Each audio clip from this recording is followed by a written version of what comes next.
Hello friends, my family and kitchen ব্লগে তোমাদের সবাইকে স্বাগত। আজকের রেসিপি ইলিশ মাছের মাথা দিয়ে কচু ঘন্ট। এখানে আমি কচুর ডাঁটাগুলো পরিষ্কার করে ধুয়ে কেটে রেখেছি। এরপর পরিমাণ মতো নুন দিয়ে সেদ্ধ করে নেব।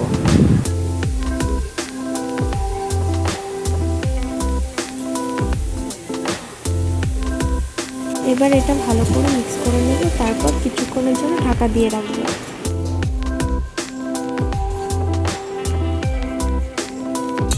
প্রায় সেদ্ধ হয়ে এসছে, আর কিছুক্ষণ পর আমি এটা নামিয়ে নেব।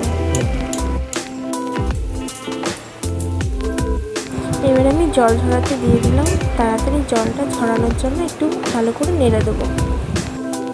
এখানে আমি মাছের মাথাগুলো ভেজে রেখেছি আর লঙ্কাটাও পেস্ট করে নিয়েছি। কড়াই গরম হয়ে গেছে, এবার আমি এখানে সর্ষের তেল দিয়ে দিচ্ছি। এরপর একে একে ফোড়নগুলো দিয়ে দেবো।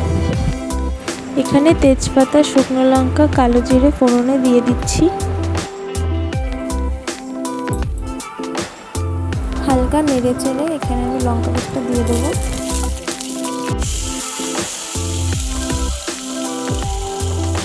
এখানে আমি লঙ্কা পেস্টটা একটু ভালো করে ভেজে নেব, যাতে করে কাঁচা গন্ধটা না বের হয়। এখানে আমি জিরের গুঁড়ো, হলুদ গুঁড়ো দিয়ে দেব।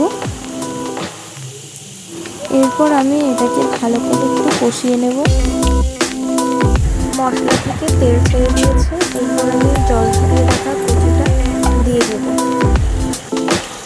মশলার সঙ্গে কচুটা এবার আমি একটু ভালো করে মিক্স করে নিচ্ছি।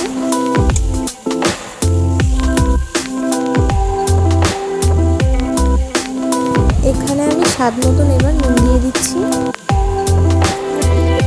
এবার মাছের মাথাগুলো দিয়ে দেবো।